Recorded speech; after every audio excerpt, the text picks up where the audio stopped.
Assalamualaikum warahmatullahi wabarakatuh. Pemirsa di mana saja Anda berada, selamat berjumpa kembali dengan channel YouTube Dongeng Nusantara. Pada kesempatan ini saya Bang Elgi akan melanjutkan dongeng dari Tanah Dayak bagian keempat dengan judul Pang Awi dan Ndang Awi. Terima kasih kepada semua subscriber yang selalu setia mengikuti. Selamat mendengarkan. Orang Dayak berperasaan sangat halus, tidak suka menyinggung perasaan orang lain. Sebab itu untuk mendidik seorang bapak yang dungu, ibu mertua sering menyindir dengan memakai cerita. Maksudnya dengan mendengar cerita itu menantunya yang dungu tadi tidak tersinggung, tetapi mengetahui bahwa mertuanya mengharapkan sesuatu perubahan yang baik. Bapak-bapak yang dungu sering dikatakan Pang Awi, artinya bapak si Awi. Bila diterjemahkan maksudnya bapak si Neneng, si Nyai, si Galuh, si Putri. Bapak dari anak putri yang disayangi. Itu barangkali maksud sebenarnya. Akan kita ceritakan dua buah cerita dari sekian ratus cerita yang berkenaan dengan cerita Pang Awi ini. Dahulu kala hiduplah dua orang suami istri. Kehidupan mereka tidak begitu beruntung karena si suami yang bernama Pang Awi ini dungu. Kalau hanya karena tidak mengerti, tidaklah begitu menjengkelkan Ndang Awi, ibu si Awi itu. Namun Pang Awi ini sulit sekali diurus, taat sekali dengan segala perintah Ndang Awi. Tetapi ketaatan itu keterlaluan, tidak disertai dengan pertimbangan lagi.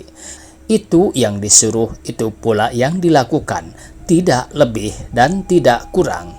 Masih baik kalau cuma begitu. Yang lebih mempersulitkan lagi ialah karena taatnya Pang Awi tidak lagi mau berpikir dan mendengar baik-baik apa yang dikatakan kepadanya, sehingga segala pekerjaannya selalu salah, yang akhirnya menimbulkan kejengkelan Ndang Awi.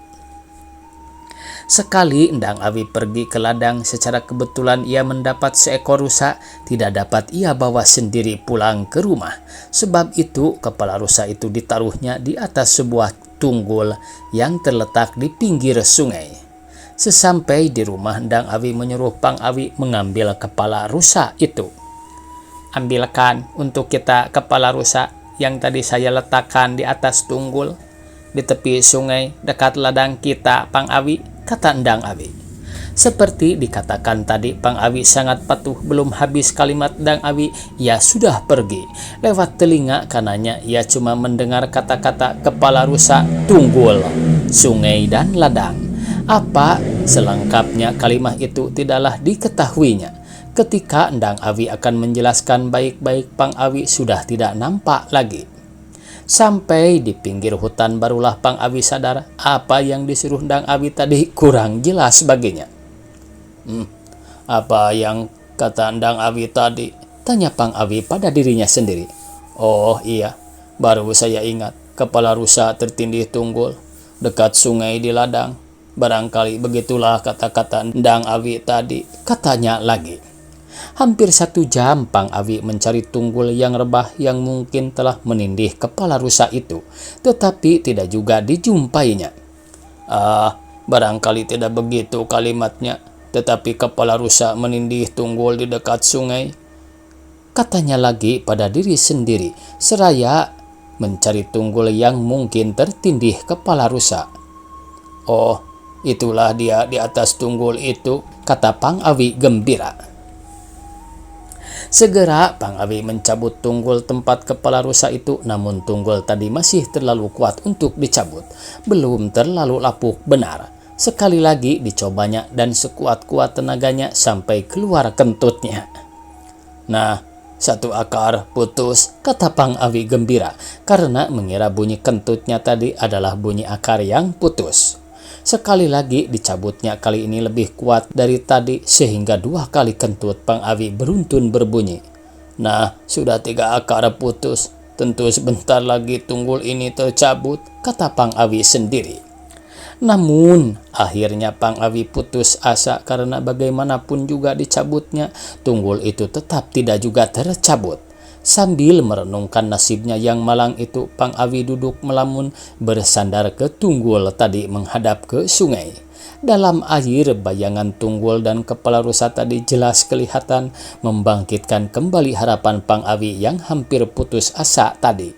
Kini ia tidak lagi mencabut tunggul, tetapi mulai menyelam bayangan kepala rusa itu di dalam sungai. Alangkah herannya karena bila dilihat dari atas, bayangan kepala rusa itu tidaklah begitu dalam. Namun bila diselam tidak juga kunjung dapat. Sementara itu matahari makin menghilang ke balik pepohonan sambil tersenyum manis melihat betapa dungunya Pang Awi. Saat itulah ketika Pang Awi timbul tenggelam berulang-ulang menyelami kepala rusa itu, Endang Awi datang. Alangkah marahnya Endang Awi melihat betapa dungu suaminya yang amat dicintainya itu, secinta-cinta istri pada suaminya.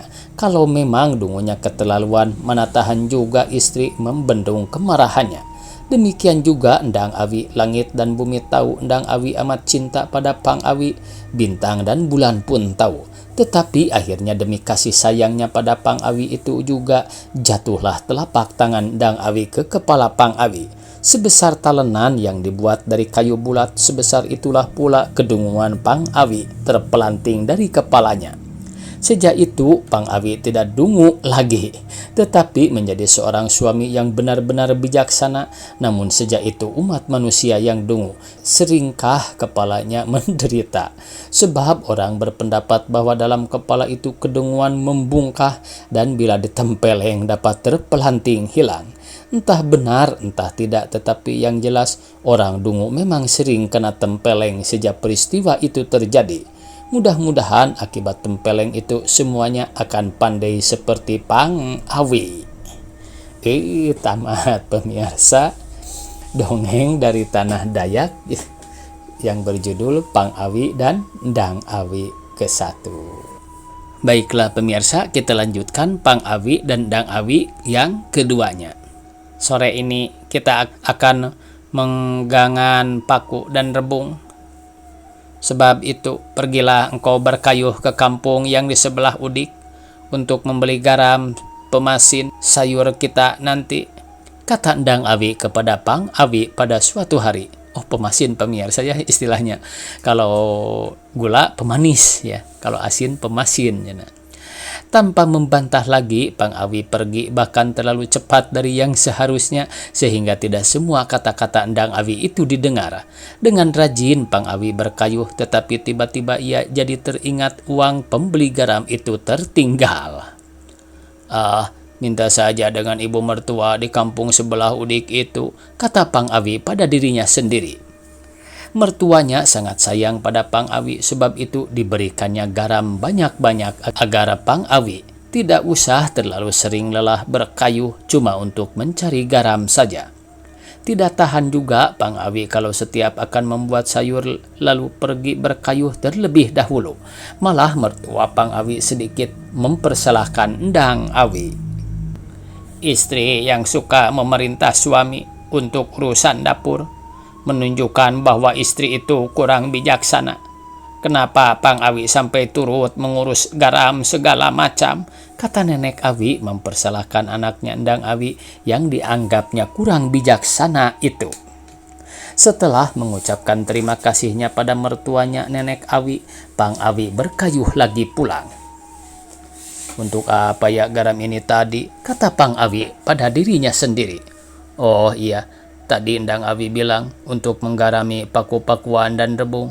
Baiklah, saya taburi saja garam ini pada pohon paku dan rebung itu, katanya lagi.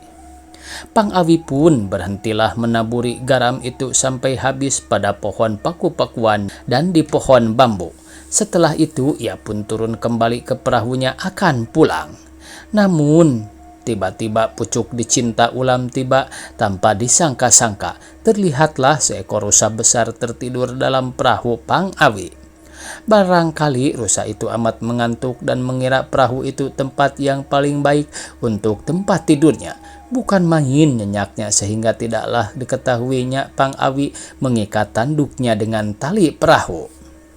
Sementara rusa itu tidur, Pang Awi berkayuh pelan-pelan agar rusa itu tidak terbangun. Sangat hati-hati Pang Awi berkayuh, tetapi sikapnya yang sangat hati-hati itu menimbulkan perhatian seorang ibu yang sedang mencuci di sungai. "Apa yang kau bawa itu, Pang Awi?" tanya ibu tadi keheran-heranan. "Shh, jangan ribut, rusa," bisik Pang Awi. Tentu saja ibu tadi tidak mendengar karena Pang Awi agak ke tengah sungai dan bisiknya sangat kecil. "Apa yang kau bawa itu, Pang Awi?" tanya seorang bapak yang kebetulan habis mandi.